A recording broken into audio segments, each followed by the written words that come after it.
It's time for Crashing the Boards. I'm Hannah Hoover. Brian Keating has the night off, and what a day it was for basketball. All eyes on the Thunder as they played the Washington Wizards on the road in a 4-game road streak. And the best way to summarize this game, simply put, it was an uneven matchup, cruising into a 41-point win, with Shai scoring his 10,000th point. That's right, 10,000 regular season points for Shai. But this game was really never in question. The last time the two faced off, the Thunder beat up on the Wizards 123-105, and Sunday evening not much changed.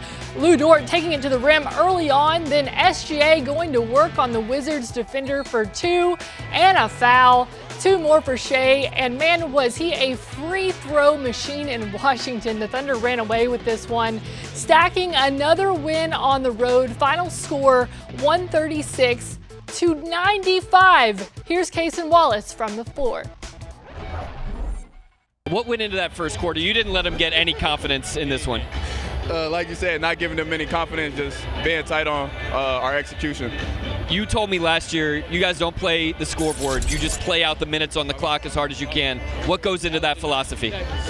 Just a team full of dogs. We all got the right mindset into each game, so just doing what we know. 24 games now for you with at least 2 steals. What's your approach defensively? Go get steals. That's a good approach. And then January, you're over 50% from 3. Tell me about this little hot streak you've been on from behind the arc. Just got my teammates giving me confidence every pass, and just shooting it with confidence.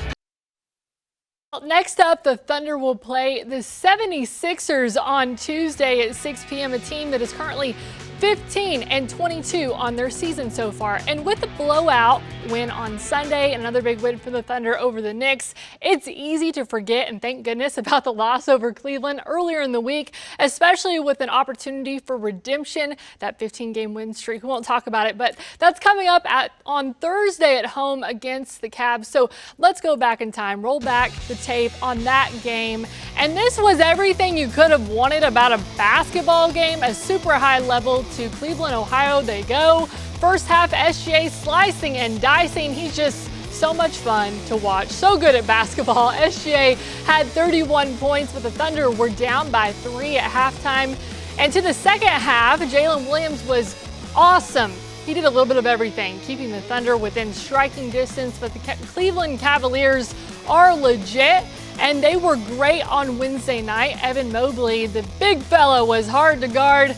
Fourth quarter, easy finish, but this one is a whole lot more difficult, and this is going to put it away.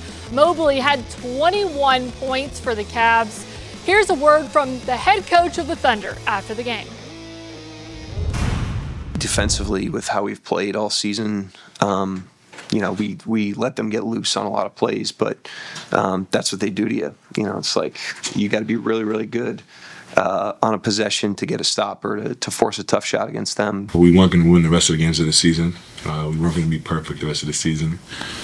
And tonight wasn't our night, but we're still proud of the guys for, at the end of the night, getting better. The Thunder are on their way to the finals with SGA, Chet, Caruso, Dort, Hartenstein, J-Dub, the list goes on. And don't forget to vote for those guys for All-Stars, and stick with us for more basketball as we break down the Sooners and the Pokes and all the games that happen this weekend. I'll see you right after the break. Well, Week 10 is in the rearview mirror for college basketball, and at the beginning of this week, Oklahoma dropped 5 spots at number 17 in the AP poll on Monday. The drop in the poll comes after the Sooners suffered their first loss of the season against number 5 Alabama. 107-79 was the final score. And after another SEC loss over Georgia, the Sooners are looking to turn things around later this week against those Texas Longhorns, but we'll get to that rivalry in just a bit. Oklahoma is still looking for its first SEC win in its debut season. Jalen Moore led the Sooners with 17 points. Duke Miles and Kobe Elvis each had 14 in this one. Elvis with a 3 there despite a tied game in the first.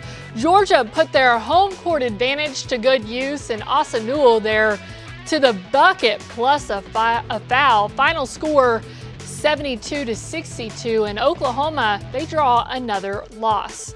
And the OSU Cowboys, they faced off against Utah on the road Saturday. Utah's Lawson Lovering with the drive bullying Oklahoma State defenders. Marcellus Avery misses the three-point, but Thompson gets the rebound, and it's 2 for the Pokes. And take a look at this three-pointer. Pretty impressive from Gabe Madsen. A tough shot, but Utah rolled past Oklahoma State. Final score 83-62. Here's head coach Steve Lutz after the game. They outcompeted us in every way imaginable.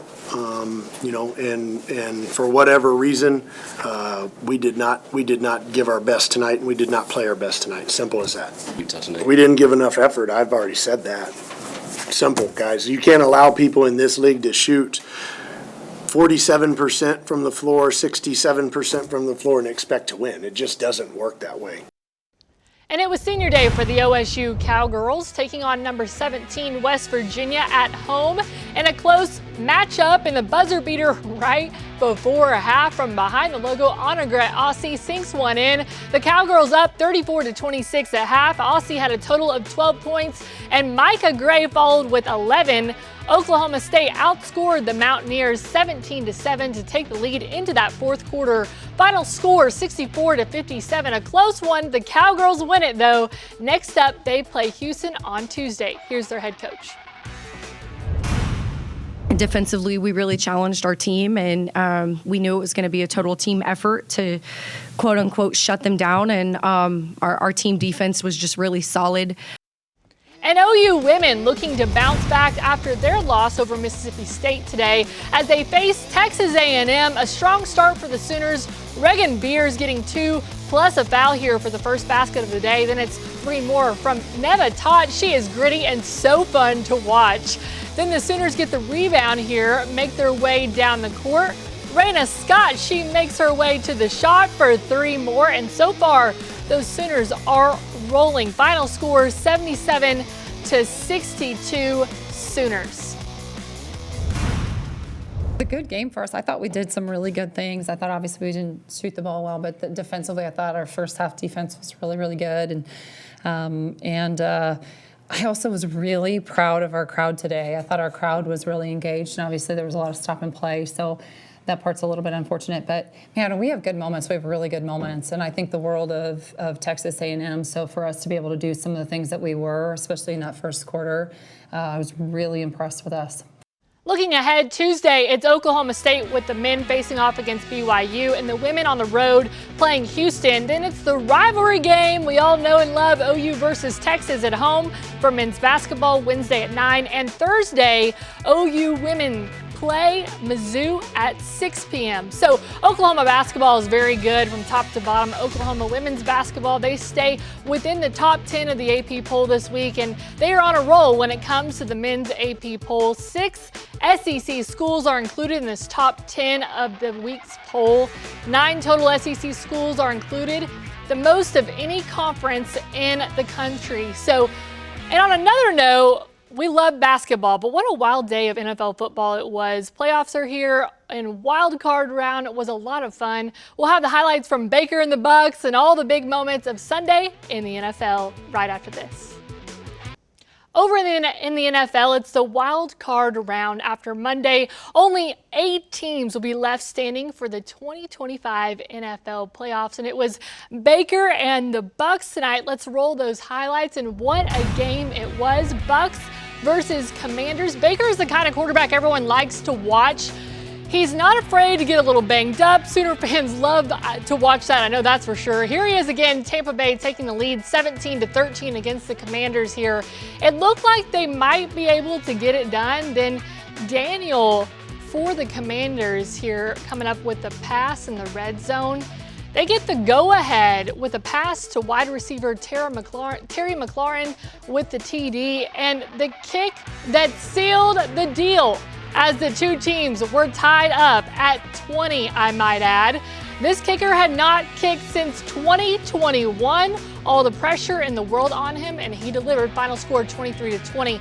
Josh Allen and the Bills advance. Eagles advance over the Green Bay Packers, and what a game, like we said, Baker versus the Commanders there. The Bucks fall short 23-20. And the last matchup remaining, the Minnesota Rams game moved to Arizona due to the wildfires. Our thoughts and prayers are with all of those affected. Now, OU's rival Texas saw their season come to an end against Ohio State. Let's look at the full screen here just to give a look at what we have coming up. National championship.